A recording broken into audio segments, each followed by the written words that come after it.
ছোটবেলা থেকে ক্রাফটিং করবার অনেক শখ ছিল কানিজ ফারহিনের। সে টুকরো কাপড় জোড়া দিয়ে দিয়ে বিভিন্ন জিনিস তৈরি করতেন। বিয়ের পরে যেখানে সমস্ত মায়েদের উদ্যোক্তা জীবন বলেন বা কর্মজীবনের সমাপ্তি ঘটে, ঠিক তখনই কানিজ ফারহিন শুরু করেন তার নতুন জীবন। ক্রাফটিং এর কাজ করে তিনি তৈরি করেন নানান কিছু, এবং সন্তানের জন্মের পরে তিনি সন্তানের জন্য সুন্দর সুন্দর ড্রেস তৈরি করেন, এবং সেগুলো পরে যখন বাইরে নিয়ে যেতেন সবাই খুব প্রশংসা করত। এটা শুনে ফারহিন আরো বেশি আন্দোলিত এবং উদ্বেলিত এবং উদ্যোগী হয়ে ওঠেন। তিনি এরপর শুরু করেন রাত জেগে জেগে কানের দুল, গলার মালা এবং আংটি সহ বিভিন্ন জিনিস। এরপরে সেগুলো যখন অনেক বিস্তৃত হতে থাকলো, শুরু করেন নতুন সংযোজন পার্টস। তো এরকম ভাবে কানিজের জীবন চলছিল। কানিজ এরপরে শেখার জন্য যখন চিন্তা করলো যে আমি যে উদ্যোগ নিয়েছি সেটা সম্পর্কে আরো বিস্তৃত ভাবে জানি এবং কেমন করে সেটা দেশব্যাপী ছড়ানো যায়, সেই ব্যাপারে সেই মেটার শি বিজনেসে অংশগ্রহণ করেন। সেখান থেকে প্রশিক্ষণ নিয়ে তিনি অনলাইনে তার ব্যবসার পরিধি অনেক বেশি বাড়িয়ে ফেলেন। তো একটা নারী, সাধারণ আমার মতো আপনার মতো একজন নারী, তিনি মেটার শি বিজনেসে শিখে তার উদ্যোক্তা জীবন শুরু করেছেন একদমই সাধারণ ভাবে, এবং আজকে তার পেজ এবং তার ব্যবসা পুরো দেশব্যাপী সমাদৃত। কানিজ ফারহিন আপনার আমার মতো একজন সাধারণ একজন মানুষ। তিনি কিন্তু নিজের পথ চলাকে থামাননি একবারও। তার মতে উদ্যোক্তা জীবন শুরু করবার জন্য প্রথমে দরকার প্রচন্ড সাহস। তো আমার মনে হয় যেরকম একজন সাহসী নারী আজকে আমাদের অনুষ্ঠানে আছেন, যার সম্পর্কে অনেক কথা জানবো, তার জানা অজানা পুরো তথ্য আজকে আমরা নিয়ে নিব। আজকে আমাদের অতিথি হালিমা আহমেদ আপু। তো আমরা তার ব্যাপারে কিন্তু সব সুন্দর পুরো অনুষ্ঠান জুড়ে আমাদের সঙ্গেই থাকতে হবে। শুধু দর্শক, দৈনিক কালের সমাজ এবং 21 সংবাদের রোজকারের আয়োজন নারী উদ্যোক্তার সফলতার গল্প অনুষ্ঠানে আপনাদের সবাইকে আমন্ত্রণ জানাচ্ছি। আমি রোমানা শিকদার, এবং আমার সঙ্গে আছেন সেই অতিথি আমাদের সবার প্রিয় হালিমা আহমেদ আপু। আপু আসসালামু আলাইকুম। ওয়ালাইকুম আসসালাম। কেমন আছেন? আলহামদুলিল্লাহ ভালো আছি। আচ্ছা আপু, আমি তো আপনার নাম জি আমি ভালো আছি আলহামদুলিল্লাহ। আপু, আমি তো আপনার নামটা বলেছি, আপনি আপনার নাম এবং কি কি নিয়ে কাজ করছেন আমার দর্শকদের একটু বলবেন। জি, আমি আসলে এই উদ্যোক্তা হওয়ার আগে আমি লেখাপড়া শেষ করার পরেই আমি সরকারি চাকরিতে ঢুকে যাই। 1923 সালের জুলাই মাসে আমি সেখান থেকে অবসর গ্রহণ করি চাকরি জীবন থেকে। তারপরে আমার হাজবেন্ড, আমরা দুজনেই এখন অবসরপ্রাপ্ত সরকারি কর্মকর্তা।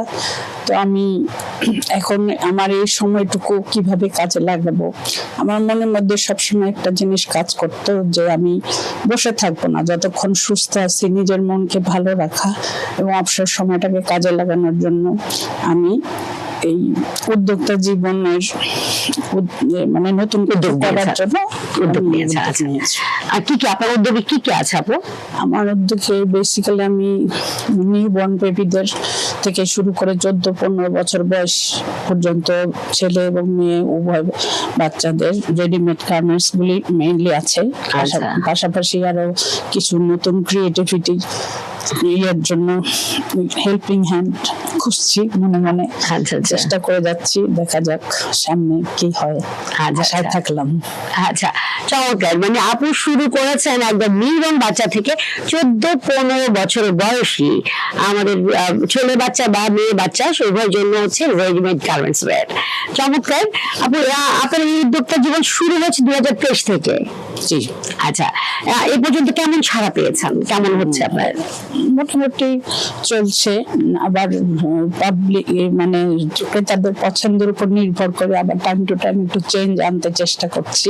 আচ্ছা আচ্ছা, আশা করি সামনে যদি আমি এফোর্ট চালিয়ে যাই তাহলে আরো ভালো সাড়া পাবো। দেশের মধ্যে থেকে আসছে, পরবর্তীতে ইচ্ছা আছে যদি নিজের মতো করে কিছু যদি করার সুযোগ আল্লাহ দান করে তাহলে লেগে থাকবো আমি যতক্ষণ আমি সুস্থ আছি আর কি। খুব ভালো বলেছেন। আপনি একটু বলবেন যে আপনার জন্ম এবং বেড়ে ওঠা কোথায়? আমার জন্ম হলো কিশোরগঞ্জ ডিস্ট্রিক্টের ভৈরব বাজার আমার নানা বাড়িতে, এবং আমার বাবা সরকারি কর্মকর্তা ছিলেন। তো সেই হিসাবে আমি ঢাকাতে বড় এবং ঢাকাতে লেখাপড়া করেছি। আচ্ছা আমার ঢাকাতেই স্কুল জীবন শুরু, এবং ঢাকা ভার্সিটি থেকে আমি অনার্স মাস্টার্স করেছি আন্তর্জাতিক সম্পর্ক বিভাগ থেকে। আচ্ছা আচ্ছা, চমৎকার। আপনি একটু বলবেন যে ধরেন আমরা হচ্ছে নারীরা যখন শুরু করে, আমরা প্রথমে শুরু করি মেয়েদের কাপড় দিয়ে, তো আপনি হচ্ছে ছেলেটা অ্যাড করলেন, মানে এই ধারণাটা আপনার কেন এলো যে আমি ছেলেদেরকে রাখবো, এটা কেন হলো? ধারণাটা আসলে তো মনে করেন যে কেউ আসলো আমাদের এখানে কাস্টমার হিসেবে, তার হয়তো একটা ছেলে প্লাস একটা ছোট বেবি থাকতে পারে ছেলে মেয়ের পাশাপাশি। তো একই ছাদের নিচে তো আমরা আসলে অনেকজন আছি। তো সে ডাইভার্সিফিকেশন থাকলে উনি নিতে আসলে ওনার যদি চয়েস হয়, ওনার বাজেট হয়ে যায়, তাহলে উনি তো ছেলের জন্য নেবেন। চমৎকার। সেই চিন্তা থেকেই আর কি আস্তে আস্তে আমরা এটাকে স্প্রেড আউট করছি আর কি, চেষ্টা করছি স্প্রেড আউট করার জন্য আরো। এখন আমরা আসলে ফাতেমা আপুর সাথে আমি যখন রিটায়ারমেন্টের পর যখন আমি কিছু করার ইচ্ছা পোষণ করছিলাম, তো আমার পাড়াতেই আসলে ফাতেমাস ক্রিয়েশনটা। তো আমি খোঁজ করতে করতে কি করা যায় তখন ওই ওনার সাইনবোর্ডটা দেখলাম, তখন আমি ওনার পারমিশন নিয়ে ভিতরে ঢুকলাম এবং আপনার সাথে কথা বললাম। কথা বলে ওনার কথা শুনে আমি খুব ইন্সপায়ার্ড হলাম। তখন থেকেই আসলে আমি গত 1924 সালে এই সেপ্টেম্বর মাসে আমার 2 বছর পূর্ণ হবে। 2024 জি। তো তারপর থেকেই আমি আছি আপনার সাথে। আমার পেজ আছে নিজস্ব, ফ্যাশন ফিউশন। ফ্যাশন ফিউশন, সেখানে আমরা সমস্ত ছবি পেয়ে যাবো, নতুন নতুন ড্রেসের, বাচ্চাদের নিউবর্ন বাচ্চা থেকে 15 বছর বাচ্চা বয়স সমস্ত ছবি পেয়ে যাবো। জি পাবেন, কিন্তু অনলাইনের চেয়ে এখন অফলাইনের কাজটাই বেশি করছে। আচ্ছা, যেহেতু আপনার একটা আউটলেট আছে, এই কারণে আপু হচ্ছে আউটলেটে বেশি সময় দিচ্ছেন অনলাইনে, কারণ তিনি চান হচ্ছে কাস্টমারের সঙ্গে সরাসরি ডিল করতে এবং তাদের সামনাসামনি কথা বলতে। অনলাইনটা আসলে একটু দূরত্ব তৈরি করে, আপা আসলে কোনো দূরত্বই চান না। আপু আপনার আউটলেটের ঠিকানাটা যদি একটু বলে দিতেন। জি অবশ্যই, আমাদের আউটলেট তো ফাতেমাস ক্রিয়েশন হচ্ছে 1/18 block C, Taj Mahal road, Mohammadpur. আচ্ছা, তো ওইখানেই আমার ইয়েটাও কর্নারটা ফ্যাশন এবং ফিউশন। জি, ফ্যাশন ফিউশন। ওকে, চমৎকার। নামকরণটা আসলে কে করেছিল আপনি বলবেন তো? নামটা কে রেখেছিল? নামকরণটা আসলে যে ফারান নাহিন জয়ী, আমরা চাচি ভাস্তি দুজনে মিলে সম্মিলিত পছন্দের এটা করা। বাহ, চমৎকার। আচ্ছা আপনি এবার একটু জানতে চাই যে আমাদের ধরেন আপনি কি মানে যখন এটা করছেন, এখানে তো আপনাদের কোনো প্রশিক্ষণের আসলে দরকার নেই, এটা কি প্রশিক্ষণের দরকার আছে? বা উদ্যোক্তা জীবনের জন্য এখন উদ্যোক্তা তৈরি করার বিভিন্ন কর্মশালা হচ্ছে, আপনি কি কোনো কর্মশালা করেছেন এরকম? না, এখনো করিনি। আমি একটা মেলা করেছিলাম, এই ফারান নাহিন জয়ী আমার সাথে ছিল। পরে ও একটু ডাইভার্সিফিকেশনে গেছে নিজস্ব প্রোডাক্ট তৈরির জন্য। আমি আমার মতো চালিয়ে যাচ্ছি এবং এক্সপার্ট মানে ইন্টারেস্টেড এরকম কিছু লোক খুঁজছি। যদি মনের মতো পেয়ে যাই ইনশাআল্লাহ আমি সামনে আর এক্সপানশন হবে আশা রাখি। আচ্ছা, চমৎকার। নিশ্চয়ই আপনার জন্য শুভকামনা রইল, নিশ্চয়ই আপু পেয়ে যাবেন। তো এবার একটু জানতে চাই যে আমাদের মানে ব্যাপারটা হচ্ছে যে আমাদের নারী পুরুষ নির্বিশেষে আমাদের আসলে অনেক প্রতিবন্ধকতা থাকে, সেখানে আপনার প্রতিবন্ধকতা আসলে কি ছিল এবং সেখান থেকে আপনি কেমন করে ওভারকাম করেছেন, একটু দর্শকদের দিকে বলবেন। জি, আসলে প্রতিবন্ধকতা সবসময় থাকে এবং এইখানে আমি আমার যে পরিবার, এখন আমার শ্বশুর বাড়ির যারা আছেন, আমার চাকরি জীবনে আমার শ্বশুর শাশুড়ি এবং বিশেষ করে আমার হাজবেন্ড, তার অবদান আমি সবসময় স্বীকার করব। উনি সবসময় আমাকে কোঅপারেশন করেছেন, ফিনান্সিয়ালি নয়, শুধু মানে মেন্টাল যে সাপোর্ট, মেন্টাল মোরাল সাপোর্ট উনি আমাকে সবসময় দেন। এখনো দিয়ে যাচ্ছেন, ওনার কথা হচ্ছে। এবং আমার ছেলে একটাই সন্তান, আমার বৌমা সহ অস্ট্রেলিয়াতে আছে এখন। আচ্ছা, ওরা পড়াশোনা শেষ করে, আমার বৌমা এখন মাস্টার্স করছে, আর আমার ছেলে মাস্টার্স আইটিতে করে এখন সে জব করছে সিডনিতে আইটি ইঞ্জিনিয়ার হিসেবে। আচ্ছা, আচ্ছা। তো ওরাও আমাকে ইন্সপায়ার করেছে যে মা, তুমি বসে না থেকে তোমার যেটা ভালো লাগবে তুমি কিছু করো, যাতে তোমার মনটা ভালো থাকে, তোমার টাইমটাও কাজে লাগে, আচ্ছা, তুমি আচ্ছা। সুস্থ ভালোভাবে থাকতে পারো। আচ্ছা, চমৎকার, খুবই ভালো।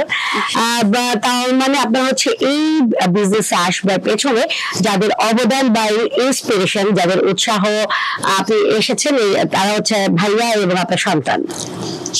আমার বৌমা আচ্ছা, বৌমা। এবং আমার শ্বশুর বাড়িতে যারা আছে সবাই আমাদের কম বেশি inspire চমৎকার, করে। চমৎকার।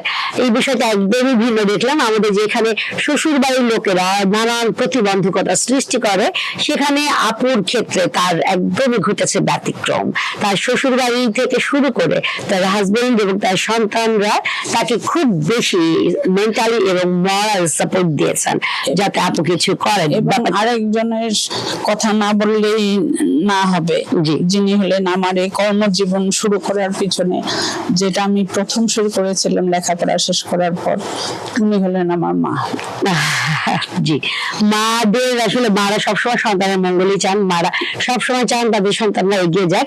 সো মা, আপনাকে সালাম এবং আপনার জন্য অনেক অনেক দোয়া এবং শুভকামনা। এবং আমি একটু স্পেশালি আপুর শ্বশুর বাড়ির লোকদের, আপুর হাজবেন্ডকে এবং আপুর সন্তানদের শুভকামনা এবং শুভেচ্ছা দিতে চাই। যে আমি চাই ঘরে ঘরে আমাদের এরকম জীবন সঙ্গী থেকে শুরু করে আমাদের পারিবারিক পারিপার্শ্বিক সব দিকের লোকজন যেন আমাদের নারীদের ফেভারে থাকে, তারা যেন নারীদের একটু সহযোগিতা করে। একজন নারীকে যদি আপনি সহযোগিতার হাত বাড়িয়ে দেন, সে নারীর সফলতা নিশ্চিত। তো আমি একটু বলবো, সবাইকে অনুরোধ করবো যে নারীর হাতটা একটু টেনে ধরুন, আপনার বাকি কিছুই করতে হবে না, নারী আপনাকে সফলতার দ্বার প্রান্তে নিয়ে যাবেই।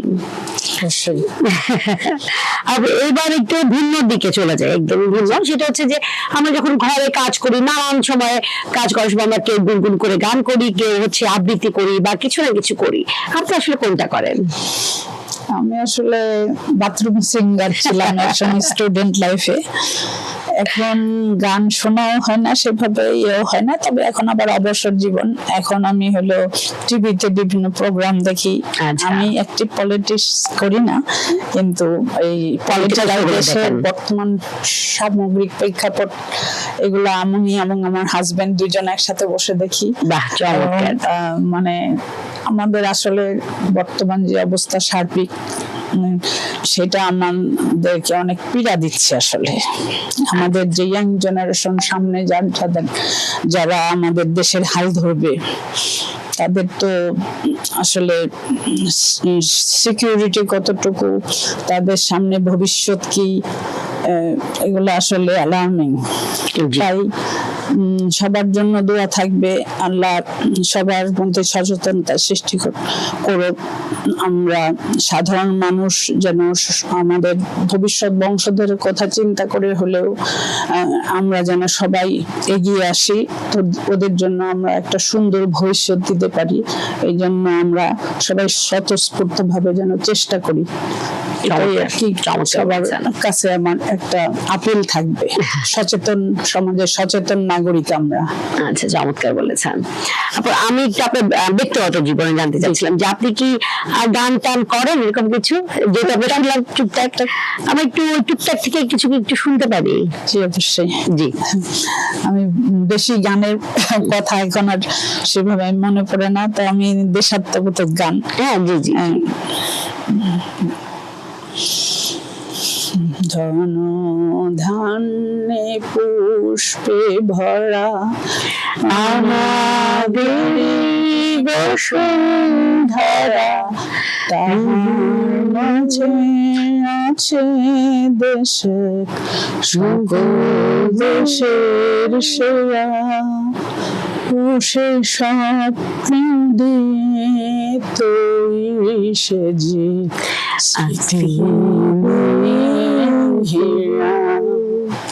এমন দেশটি কোথাও খুঁজে পাবে না তুমি, সকল দেশের রানী সেজে আমার জন্মভূমি সেজে আমার জন্মভূমি, সেজে আমার জন্মভূমি। বাহ, চমৎকার। আমাদের এই গানগুলো আসলে যারা লিখেছেন মানে এত চমৎকার লিখেছেন দেশ নিয়ে, খুব ভালো লাগে। এই দেশের গান শুনলে একদম ভেতর থেকে কেমন যেন একটা ব্যাপার আসে, খুব ভালো লাগলো আপু। আবার একটু কাজের দিকে চলে আসি, সেটা হচ্ছে যে আপনার এই উদ্যোগে আপনি কি কারো কর্মসংস্থানের সুযোগ করে দিতে পেরেছেন? কারো কর্মসংস্থানের সুযোগ হ্যাঁ দিয়েছিলাম, আমার নিজের লোকই, কিন্তু ওরা পরে মানে পারিবারিক কারণে মানে কন্টিনিউ করতে পারেনি। আচ্ছা। তো যাক, এটা তার শারীরিক অসুস্থতা ছিল। আমারই এক কাজিন আর তার মেয়ে, সে ছিল মেডিকেল স্টুডেন্ট, পরে সে আসলে সময় দিতে পারেনি। তাও আমি এরকম খোঁজ করি যে যারা কিছু করতে চাচ্ছে, কাজ খুঁজছে, আমি তাদেরকে প্রোভাইড করার জন্য চেষ্টা করে যাচ্ছি। আচ্ছা আচ্ছা। আমার কাছে ভালো লাগে যদি আমি কারো কোনো কর্ম ব্যবস্থা করে দিতে পারবো, আমার কাছে নিজের কাছে আমার ভালো লাগবে। চমৎকার, খুবই ভালো লাগলো যে একজন সচেতন নাগরিক হিসেবে এবং একজন মায়াময় নারী হিসেবে আপুর একটা চাওয়া যে তিনি হচ্ছে দরিদ্র বা হচ্ছে যদি কারো উপকার করতে পারেন বা কারো যদি কর্মসংস্থানের সুযোগ করে দিতে পারেন, আপুর অনেক ভালো লাগবে। তো বিষয়টা কিন্তু খুবই আমাদেরও ভালো লাগলো এবং আমি সবাইকে অনুরোধ করবো যে যাদের সামর্থ্য আছে, যাদের দ্বারা কারো কর্মসংস্থানের সুযোগ তৈরি করে দেওয়ার সুযোগ আছে, তারা প্লিজ আপনারা হচ্ছে হাতটা বাড়িয়ে দিবেন। আমাদের দেশের সর্বস্তরে এরকম হচ্ছে দরিদ্র এবং হচ্ছে নিঃস্ব অনেক মানুষ আছেন যারা একটা কাজের জন্য প্রচন্ড ঘোরাঘুরি করছেন, কিন্তু লোকবলের অভাবে বা যোগাযোগের অভাবে হয়তো পাচ্ছেন না। আপনি এবার একটু জানতে চাই যে আপনি তো বলেছেন একটা মেলা করেছেন, তো মেলা করে আপনার কি মনে হলো, ওই অভিজ্ঞতা যদি একটু বলতেন। ওইটা আসলে জয়েন্টলি আমি এবং ফারহানাহিন জুই দুইজনে মিলে করেছিলাম। তো আমি হঠাৎ করে অসুস্থ হয়ে গেছিলাম, 2 দিনের মেলা ছিল সেটা। আমি ফিজিক্যালি একটু বেশ অসুস্থ হয়ে পড়েছিলাম। পরে ফারহানাহিন জুই মেলাটা চালিয়ে গেছে। আচ্ছা। তো ওটা ছিল খাবারের স্টল ছিল। জি। তো এটা ফ্রুটফুলি হয়েছে, বিক্রি খুব একটা বেনিফিটেড হয়নি, কিন্তু তারপরে ভালোই হয়েছে। সেকেন্ড দিন আমি অবশ্য ওখানে গিয়ে একটা র্যাফেল ড্রর মধ্যে একটা প্রাইজও জিতে ফেলেছিলাম লাস্ট আওয়ারে। ছোট্ট একটা কাচের কেটলি, চায়ের কেটলি। তো এখন আবার যদি এরকম হয়, কোনো সুযোগ আসে, আল্লাহ যদি আবার সুযোগ করেন, তাহলে আবার হয়তো কখনো আবার অংশ নিতে পারে। আচ্ছা, চমৎকার। আচ্ছা আপু, আপনার কি মনে হয় যে নতুন উদ্যোক্তাদের জন্য বা যারা নতুন শুরু করেছেন তাদের জন্য কি মেলা করাটা জরুরি? আপনার কি মনে হয়? ইন্টারভেল দিয়ে করতে পারে, তার প্রচারের জন্য, প্রসারের জন্য, মানুষকে জানানোর জন্য যে আমাদের এখানে এই ধরনের কাজ হচ্ছে। অনেকে অনেক ধরনের সূচি শিল্প, কাঁথা শিল্প, এই ধরনের কাজের সাথে অনেকে, বিশেষ করে গ্রামের যে অনেক মানুষ কিছু কিছু জোনে, যেমন ময়মনসিংহ, কিশোরগঞ্জ, ময়মনসিংহে বেশ ভালো হাতের কাজ হয় এবং এই বুটিক্স গুলা কিন্তু ঢাকায় এসে ভালোভাবে সেল হয়, নকশি কাঁথা সহ।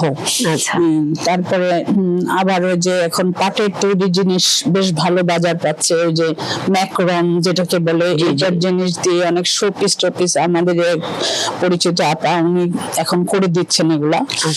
তো এগুলো আমাদের শোরুমে আসছে অন্য একজন কর্নার হোল্ডারের মাধ্যমে। তো ওই ফাতিমাস ক্রিয়েশনই আসছে এবং এগুলা বেশ সাড়া পাচ্ছে। আচ্ছা।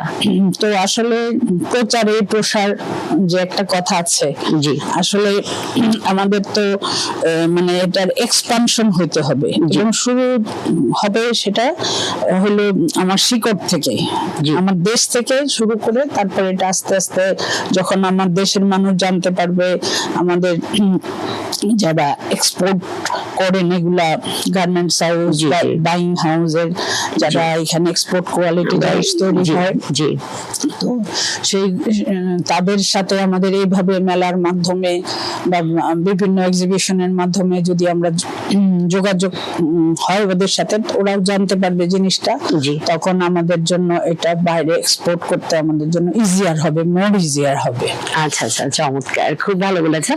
তো আমার কাছে আপনারা নতুন যারা আছেন, নতুন পুরাতন, আমি সবাইকে বলবো যে আপনারা হচ্ছে পণ্য বুস্টিং যেটা বলে সেটার জন্য আপনাদের মেলাটা করা যেতে পারে। কারণ মেলাতে আপনার নেটওয়ার্কিং এর একটা বিষয় থাকে, আপনার হচ্ছে পণ্য সচক্ষে দেখার একটা বিষয় থাকে, ব্র্যান্ডিং যেটা বলে সেই বিষয়টাও থাকে। এরপরে আপনারা কিন্তু হচ্ছে সেখানে একদম ইনস্ট্যান্ট রিভিউ পেতে পারেন। সো মেলা করাতে যেতেই পারে। আপনি একদম শেষের দিকে একদম শেষ প্রশ্ন আপনাকে একটু করতে চাই, সেটা হচ্ছে বর্তমানে হালিমা আহমেদ যে অবস্থানে আছেন, আগামী 5 বছর পর নিজেকে কোন অবস্থানে দেখতে চান? আমি আগামী 5 বছরের পর বিভিন্ন জেলায় আমার কার্যক্রমটা যদি বিস্তৃত করতে পারি, জি। মানে কিছু কিছু জেলার জিনিস দ্রব্যের উপর কিছু কিছু জেলায় এক একটা জেলায় এক এক ধরনের জিনিস পাওয়া যায়। এটার মধ্যে আমরা যারা একটু মানে নিজের শখের কিছু জিনিস তৈরি করে, হাতের কাজের জিনিস তৈরি করে আমরা পোশাক শিল্পের মধ্যে নতুন নতুন আনতে পারি, আচ্ছা। এরকম নিয়ে মানে ইনোভেটিভ আইডিয়া যাদের আছে তাদেরকে আমরা যদি খুঁজে নিয়ে আমাদের ড্রাইভ দিতে হবে, আসলে আচ্ছা, জি। ড্রাইভ দিতে হবে। তো সেইভাবে ওই যে বিসিক এক সময় বেশ ভালো ইয়ে করতো, বিসিক যে অফিস ছিল ক্ষুদ্র কুটির শিল্প, একসময় বিসিক এর জিনিস অনেক ইয়ে ছিল, মানে সারা বাংলাদেশে ইয়ে ছিল, ছিল, এবং আমার প্রথম চাকরিটা হয়েছিল বিসিকে, মানে এবং সেটার পোস্টিং ছিল নারায়ণগঞ্জ জেলায়।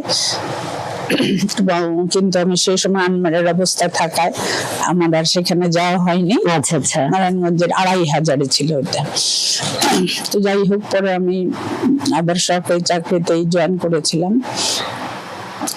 তো এইভাবে আসলে আমরা স্পট খুঁজে নিয়ে তারপরে আমি নতুন নতুন আইডিয়াস, এটা তো আসলে একার পক্ষে লিড দেওয়া যায়, কিন্তু সাথে কিছু যদি সাপোর্টিং ভালো হ্যান্ডস থাকে, সেই হ্যান্ডসদের সাথে নিয়ে কাজ করতে আমাদের জন্য সুবিধা হয়। যেমন একটা লিডারশিপ আমরা পেলাম ফাতেমা আপার কাছে এসে। আমরা যখন দুইজন আলাদাভাবে একসাথে থাকি তখন আমরা অনেক কিছু দুইজনে মিলে, আমরা যেহেতু দুইজন ওখানে সিনিয়র মোস্ট ফাতেমা ক্রিয়েশনে, তো আমরা অনেক কিছু আলোচনা করি, এটাকে কিভাবে আরো এক্সপার্ট করা যায় সেটার জন্য চিন্তা ভাবনা করি। আমাদের পেজের কার্যক্রমকে আরো কিভাবে বাড়ানো যায়, নতুন নতুন জিনিস কিভাবে আনা যায়, আমাদের এখানে সংযোজন করা যায়, এই সমস্ত বিষয় নিয়ে কথা বলি, চেষ্টা করি।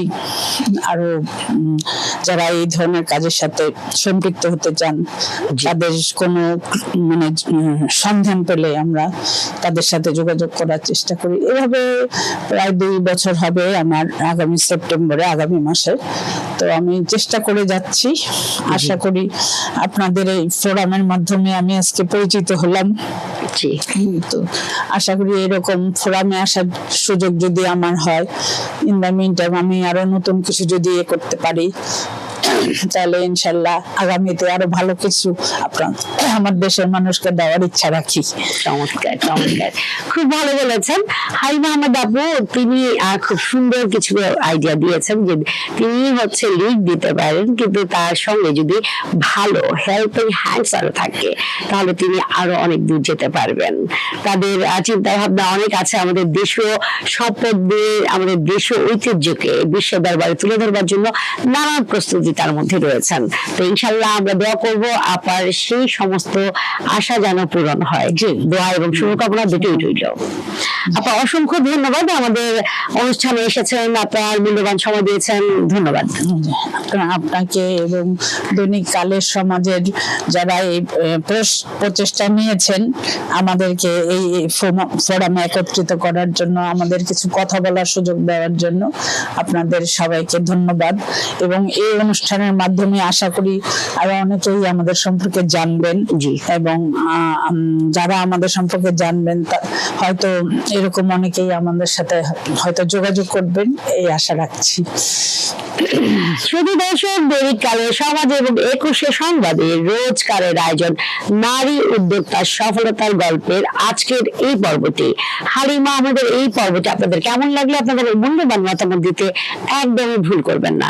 আর আপনারা যারা এই অনুষ্ঠানে আসতে চান আপনারা কিন্তু আমাদের সরাসরি ইনবক্স করতে পারেন, অথবা স্ক্রলে একটা হোয়াটসঅ্যাপ নাম্বার যাচ্ছে সেখানেও নক দিতে পারেন।